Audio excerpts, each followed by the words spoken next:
and then dismiss everything else we're saying. So I want us to be really strong in our arguments and really grounded. And that's. Can I put out a unifying concept that we should be going for nutrient-dense foods that are lacking the toxins, that you put lowest those two toxic things load together, and then you're in good shape. And if you look at, and the key thing, it's easy to say, yes, foods that are infused with nutrients, and we want all of that. But for the mom or the dad, it's, well, where do I get those? How do I tell if this zucchini is better than that zucchini? You know, no, let me finish. The key thing there is that we do have some indicators.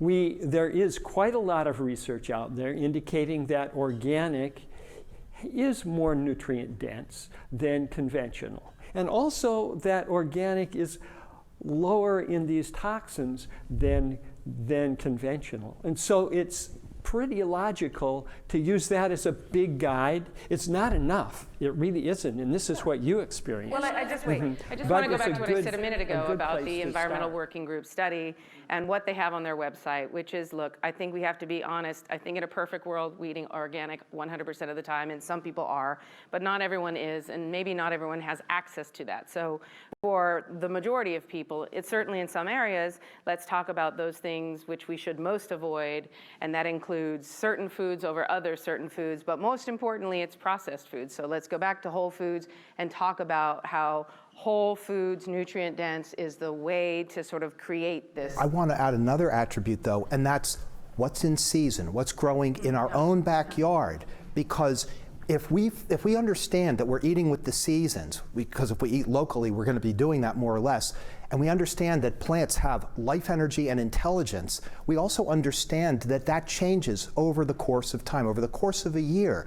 The life energy of plants, where is it in the winter? It's down in the roots. The leaves have come off. The sap has gone down.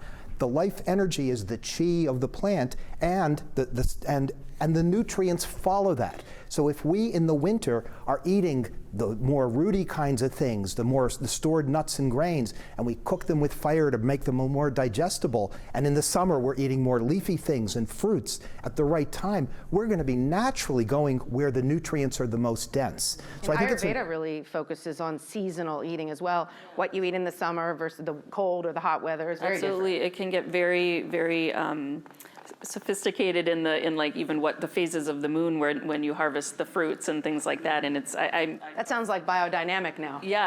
I mean, I fully believe it.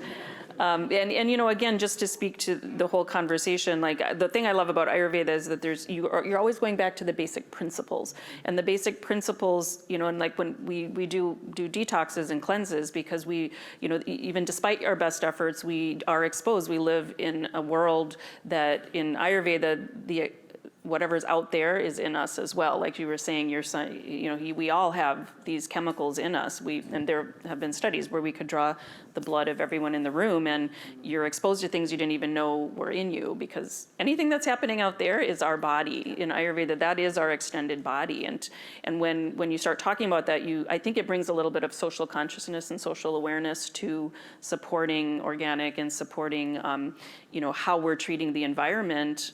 Maybe not necessarily for a selfish purpose, but kind of in a way, because that is our body. And so that's going to affect us. So, you know, when we're cleansing, we say we're doing two things. We're taking out what isn't serving the body, and we're bringing in what it needs to heal. And so like those are two really basic principles. And that's, again, speaking to all of this is we want to remove what's not serving us and what's creating disease and blocking our natural pathways. And we want to bring in nutrient-rich food that's natural. So we always go back to nature. So again, whether it's the cycles and the seasons, or whether it's producing food as naturally as you can, meaning not putting man-made things on there, you know, these are like the core principles. And